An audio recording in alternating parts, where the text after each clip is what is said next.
Good afternoon. सास बहू और सेंसेक्स के आज के इस वेडनेसडे एपिसोड में आप सबका स्वागत है।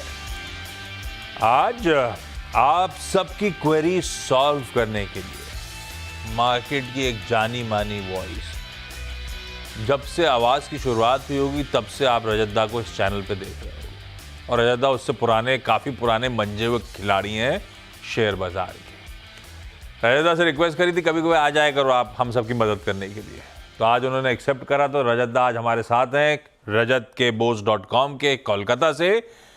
जो क्वेरीज आज आ रही हैं रजत दा उनको सॉल्व करने में आज मदद करने वाले हैं। रजत दा good afternoon, thank you so much जुड़ने के लिए।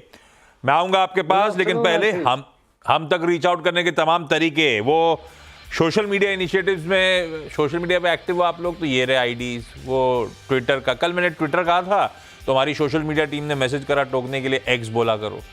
मुझे आज भी ट्विटर पे ही कंफर्ट है, और मैं जब कंप्यूटर पे खोलता हूँ तो ट्विटर ही टाइप करना पड़ता है मुझे, तो अब आप एक्स समझ लो उसको, लेकिन अपने लिए कंफर्ट ट्विटर है, इंस्टाग्राम कह लीजिए और थ्रेड है। तो ये तीनों है, और साथ में हमारे वो व्हाट्सएप नंबर भी स्क्रीन पर आ जाएंगे। भाई रीच आउट करते रहिए आप लोग।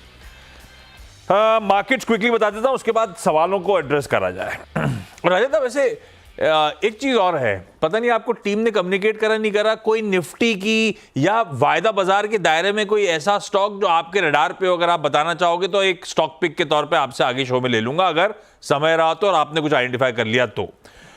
मैं मार्केट दिखा देता हूं क्विकली। थोड़ा सा पस्त मामला है, ठंडा पड़ रहा है 1/4% दबाव के साथ इस समय भारतीय बाजार कामकाज करते हुए। तो एक समय ठीक ठाक थे, हरे निशान में भी हमने शुरुआत में कामकाज करी थी, मतलब हरे नाम मात्र थे, खुले थे हरे में 10-15 पॉइंट शुरुआती ट्रेड्स में, जब वो पहला आधा घंटा 1 घंटा, उसके बाद अब ठंडा धीरे धीरे सरक रहा है मामला।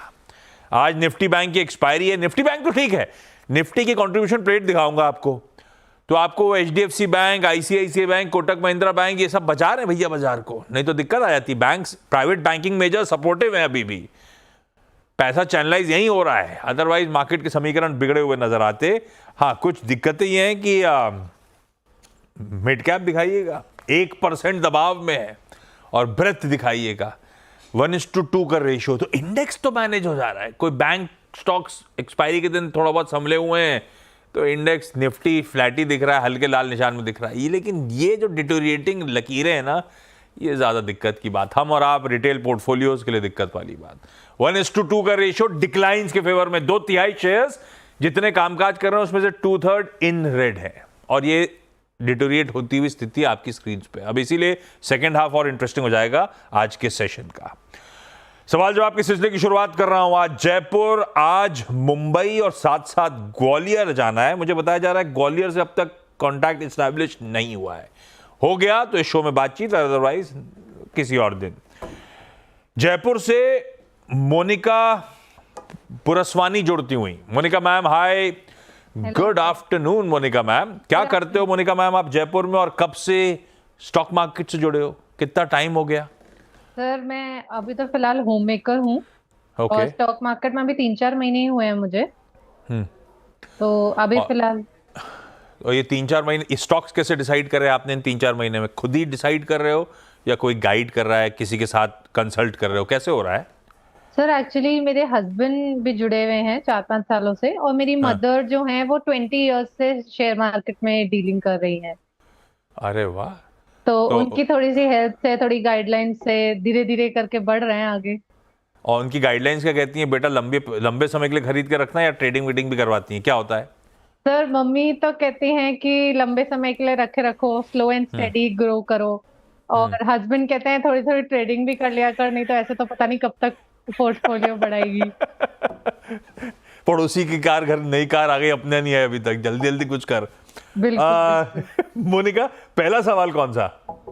सर पहला सवाल मैं पूछना चाहूंगी आरती ड्रग्स को लेकर के। 60 शेयर्स हैं मेरे पास 572 के रेट पे। तो मुझे क्या करना चाहिए, कि अभी मुझे और अक्यूमुलेट करना चाहिए इसको, या वेट करना चाहिए? ये लिया क्यों था? ये मॉम का पेशेंस के साथ लंबी अवधि वाला मामला था, या हस्बैंड ने कहा था ट्रेडिंग कर डालो? सर कुछ बायबैक के लालच में लिया था, और शेयर भी अच्छा था, फंडामेंटली भी अच्छा था, तो इसलिए ले लिया था कि लंबे समय के लिए भी अगर पड़ा रहे तो कोई दिक्कत तो नहीं। मतलब मन ट्रेडिंग का था, पड़ा रहेगा तो कोई दिक्कत नहीं क्योंकि क्वालिटी पे दाव लगा रहे हैं, ऐसा कह लूं? बिल्कुल बिल्कुल सर, बिल्कुल। रेदा, क्या करा जाए भाई, 55 रुपए का लॉस हो रहा है लेकिन मोनिका को इस समय कैसा लगता है आरती ड्रग्स आपको? पहले तो मैं ये बोलना चाहूंगा कि मोनिका जी, आपकी मम्मी ने जो सलाह दिया है और मेरी 33 साल की जो तजुर्बा है, वो दोनों एक ही साथ चलता है। आप निवेश कीजिए लंबी अवधि के लिए, ट्रेडिंग करके अपने सेवी का स्टैटिस्टिक्स देखे होंगे, पिछले दो फाइनेंशियल ईयर में 1.8 लाख करोड़ खो दिया है रिटेल इन्वेस्टर्स ने। तो ट्रेडिंग मत कीजिए, इन्वेस्ट कीजिए, अच्छी कंपनी लेंगे तो वो लंबी अवधि में आपको मतलब नफा देगा ही देगा, मतलब ऐसा ही होता है। तो मैं कहूंगा कि आपकी आरती ड्रग्स अभी ऑलमोस्ट सपोर्ट के आसपास आ चुका है और थोड़ा नीचे जा सकता है, बट फ्रेश अगर दोबारा खरीदना है तो 490 से लेके 470 के बीच में अगर आए तब जाके खरीदिए, नहीं तो जो है उसी को रखिए और लंबी अवधि के लिए रखिए। ये जो पुरानी हाई आप देख रहे हैं 640 का, पिछले मई के महीना में और इस महीना में दिखाया, ये पार कर जाएगा और तब भी आपको अच्छा गेन मिल जाएगा। ओके, ये है आरती ड्रग्स पे रजतदा का व्यू। लीला जी के पास मुंबई चला जाए। Leela ma'am, hi, good afternoon. Good afternoon sir. Leela ma'am, Mumbai में कहां से? मैं सर का डोंबिवली। और ये आप शॉप पे बैठे हो क्या अपनी? हाँ सर। अरे वाह। लीला मैम, कब से आप स्टॉक मार्केट से जुड़े हो? सर 1 साल हो गया। और ये 1 साल का सफर रहा कैसा? शेयर बाजार का पैसा आ रहा है? दुकान की कमाई के अलावा भी इधर से हो रही है कि नहीं हो रही कमाई? नहीं सर, ठीक है, चल रहा है अभी तक तो। सर पहले स्टार्टिंग में थोड़ा बहुत इन्वेस्ट किया था, फिर एक बार ट्रेडिंग किया। शुरुआत में तो प्रॉफिट हुआ, फिर लॉस हुआ तो ट्रेडिंग बंद कर दी। फिर इन्वेस्टमेंट पे चल रहा है अभी। और ये इन्वेस्टमेंट वाला स्टॉक कैसे चुनते हो? अपने मन से डिसाइड कर रहे हो या कोई ब्रोकर या हस्बैंड बता रहे हैं? नहीं सर, मन से ही। मन से ही? और सही हाँ, पड़ रहा है क्या? तो मन सही कह रहा है सब कुछ क्या? अभी तक तो सर मन से ही किया था और एक बार आपके चैनल से किए, 2-3 स्टॉक सेलेक्ट किया आपके चैनल से सर। मतलब एक्सपर्ट्स ने कुछ बोला था वो आपने चुन लिया था? हाँ सर। उसके पीछे आपने स्टडी करी थी अपनी? हाँ सर। हाँ, ठीक है। लीला मैम, पहला सवाल कौन सा? सर मेरा है साउथ इंडियन बैंक का। ओके, कितनी क्वांटिटी किस भाव पे लिया लीला मैम? सर 28 पे लिया है, 30 क्वांटिटी है। 28 पे। और ये हाँ लंबी अवधि के हिसाब से आपने लिया था? सोच। हाँ सर, हाँ सर, लंबी अवधि से लिया था। लंबी अवधि मतलब लीला मैम कितना समय रुकने का मन था जब लिया था? कोई दिक्कत, वही साल भर के हिसाब से। हाँ, साल बस भर के हिसाब से, ठीक है। हाँ, साल भर के। रजता, ये साउथ इंडियन बैंक क्या करा जाए? लीला मैम क्या करें?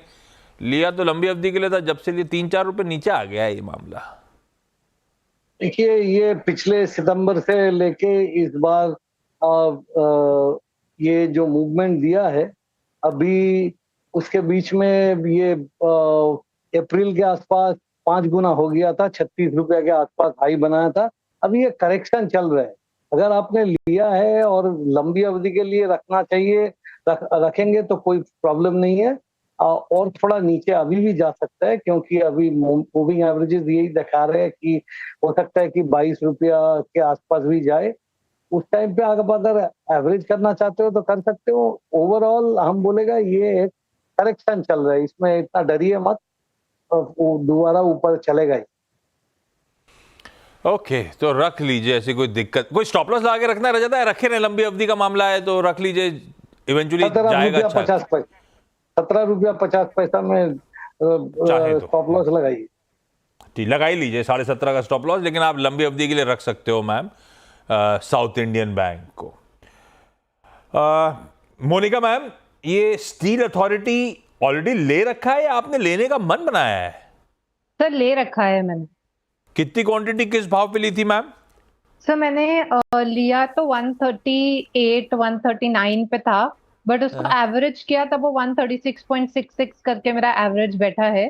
तो अभी वो नियर टू मेरे एवरेज के ही है। तो मुझे ये राय पूछनी थी कि अगर मुझे बेच देना चाहिए या इसमें अभी फ्यूचर है कि ठीक है ये बढ़ सकता है, अभी शॉर्ट टर्म का ही है मेरा इसमें आउटलुक।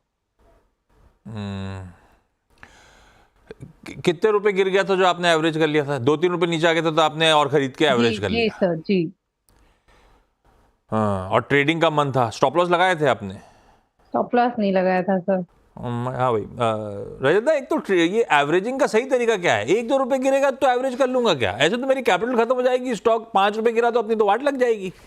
ये एवरेज का सही तरीका क्या होता है और सेल पे व्यू क्या बनेगा रजत? देखिए, एवरेज करने के लिए आपको एक बार, आजकल तो आप लोगों की मनी कंट्रोल में भी दिखाई दे रहे हैं, चार्ट दिखाई जाता है, तो उसमें आप देखिए कि पिछले जो मूवमेंट हुआ वो कितने महीनों या कितना हफ्तों के लिए हुआ है। एटलीस्ट टाइम करेक्शन भी चांस दीजिए, और 1 रुपया 2 रुपया में एवरेज करना चाहिए नहीं। वो तभी आप कर सकते हैं, वो इंटरडे और जो ट्रेडर्स होते हैं वो लोग करते हैं 1 रुपया 2 रुपया में।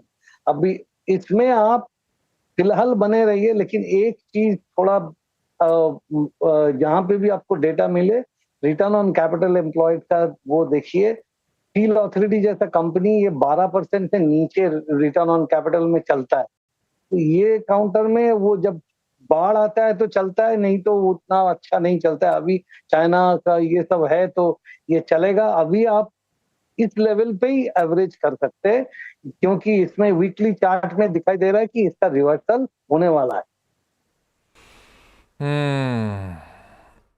सही बात। आपके केस में ऐसा लग रहा है कि गिर गया था, गलत पड़ गए थे तो अपन ने एवरेज कर लिया इस उम्मीद में कि अपन इवेंचुअली सही पड़ेंगे। मार्केट सुप्रीम है, कुछ कह रहा था तो इसमें एवरेज इतनी जल्दी करने का नहीं था। थोड़ी सी चार्ट की स्टडी बढ़ आई है, ज्यादा बेहतर है। रजत ने आपकी सेल का तो व्यू दे दिया आपको। लीला मैम, हमारा हाँ, अगला स्टॉक कौन सा? Sir Hindustan zinc. Hindustan zinc.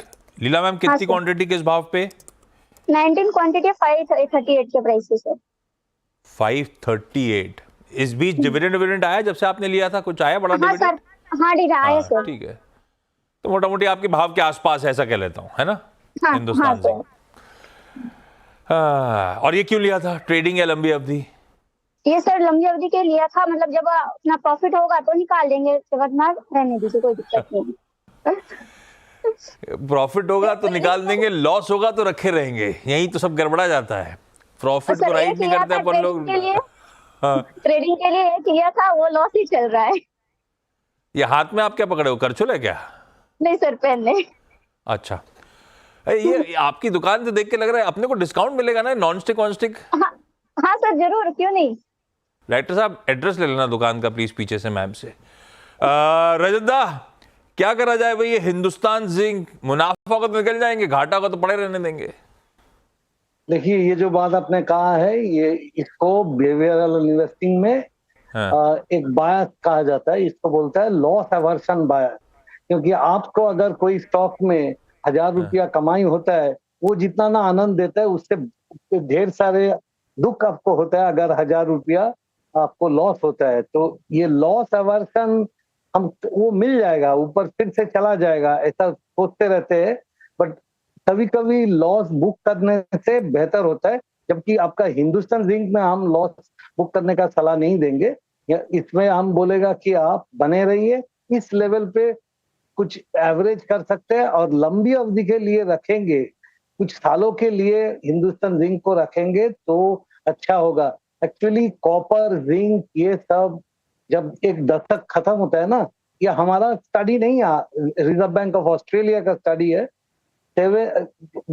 years ending with 7, 8, 9, उसी पे आप खरीदारी करेंगे।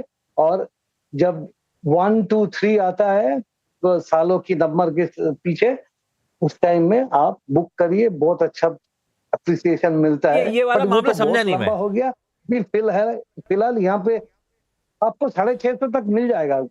ये गणित 1, 2, 3 वाला गणित क्या है रजत? एक बार फिर से समझाओ आप। मेटल्स में देखिए, मेटल्स में इसमें अपने देश में अनिल अग्रवाल साहब है, आप जानते हैं कि वेदांता जो है, उन्होंने बहुत अच्छी एक्विजिशन करते हैं। बट ये हम जो स्टडी का बात कर रहे हैं, ये study RBI, reserve bank of Australia ने किया था। हाँ। वो लोग ये देखा कि मेटल खरीदने का सबसे बढ़िया टाइम होता है जब दशक खत्म होता है, 7, 8, 9, उस टाइम में आप खरीदो और आगे जाके 1, 2, 3 या 2, 3, 4 जो ईयर के पीछे लगता है, मतलब अभी हाँ। इस टाइम पे तब आप ये बेचने का, उससे इसके हिसाब से निकाल- तो ये बेचने का टाइम आ गया। आपने मैम को कहा 2-3 साल के लिए होल्ड करो, नहीं, ये तो हम अब 1, 2, 3, इसे- 4 चल रहा है ना, उस हिसाब से 2024 है। हाँ 2024 तो है देखिए, लेकिन इसमें पिछले साल से ही इसमें कुछ कुछ वीकनेस ओके।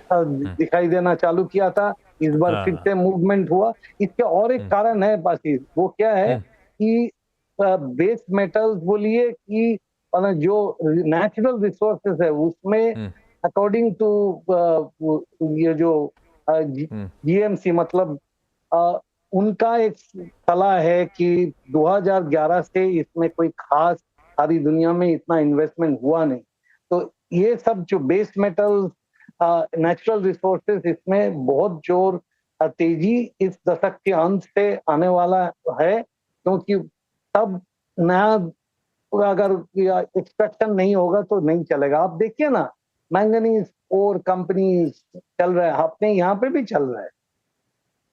हाँ, इंटरेस्टिंग है। हाँ, आप कुछ कह रहे थे लीला मैम बीच में। हाँ सर, वो आवाज नहीं आ रही है क्लियर रजत सर की। रजतदा कह रहे हैं आप रख लो। रजतदा ने इतनी सारी स्टोरी सुनाई, आपको आवाज ही नहीं आई। आप बोल रहे एक हो, काम करना, आवाज आ रही आवाज है। के मैं बताता हूँ तरीका इसका, मैं तो सुनाई नहीं पाऊंगा इतनी बढ़िया स्टोरी। आपको रजतदा की जुबानी सुनना है, आवाज के सोशल मीडिया में यूट्यूब ट्विटर कहीं पे भी जाइएगा, ये पूरी रिकॉर्डिंग आपको वापस मिल जाएगी। हाँ, अभी ठीक है थोड़ी देर में पोस्ट हो जाएगी, अभी बल्कि लाइव चल रही होगी, आप पीछे जाके देख लेना। ठीक है सर। रजतदा कोई स्टॉक आइडिया ढूंढा क्या आपने एफएनओ यूनिवर्स का? देखिए FNO यूनिवर्स का तो- आप हाँ या ना बोलो, आप सिर्फ हाँ या ना बोलो आप। एक आप देखिए आज के दिन डिवीज लैब अच्छा चल रहा है। अरे मैं स्टॉक आइडिया नहीं लूंगा, रुको रुको, मैं ब्रेक में जाऊंगा, टीज करूंगा आपको और ब्रेक के बाद आपसे पूछूंगा, तो लोग जुड़े रहेंगे मेरे साथ। मैं तो Monica ma'am, Leela ma'am, thank you so much जुड़ने के लिए। रजत आप बने रहो, ब्रेक के उस पर लौट के आऊंगा। कुछ आइडिया तो लग गया स्टॉक कौन सा है, लेकिन रजत से जानेंगे आज का SBS स्टॉक पिक। ब्रेक के बाद आप सबका स्वागत है। अब बारी है SBS स्टॉक पिक की।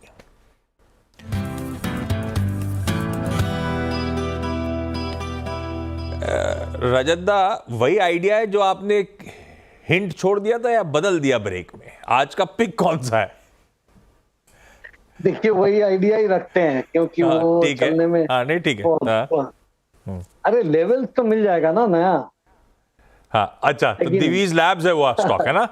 हाँ, डिवीज लैब 5370 हम स्पॉट का लेवल बता रहे हैं, अकॉर्डिंगली एडजस्ट कर लीजिएगा। उसमें 10 रुपया का फर्क पड़ेगा शायद इसमें, और कुछ ज्यादा नहीं। और ऊपर में 5495 से लेके 5525 यहाँ तक चलने की उम्मीद किया जा सकता है। और अभी करेंटली चल रहा है 5425, तो मान लीजिए 70 से 100 पॉइंट, और नीचे करीब 30-40 पॉइंट का स्टॉप लॉस अब रखिए। इसमें से आप खरीदारी कर सकते हैं। खुलासा ये कर देना चाहिए कि मैं डिवीज लब्स में इन्वेस्टर हूँ, काफी मतलब more than a year I am an investor in that. तो ये मेरी तरफ से खुलासा। डिवीज लेबोरेटरीज 30-40 रुपए नीचे SL लगाइए, और अपन लेके चल रहे हैं 54.95 से 55.25 तक के टारगेट्स। ये है रजतदा का आज का एक बढ़िया सा ट्रेडिंग आइडिया। रडार पर रख सकते हैं इस काउंटर को। रजतदा, थैंक यू सो मच जुड़ने के लिए। थैंक यू सो मच आप सबको भी ये शो सास बहू सेंसेक्स देखने के लिए। ब्रेक का समय, ब्रेक के उस पर जब लौटेंगे तो मिड कैप मंत्र के साथ लौटेंगे। नमस्कार।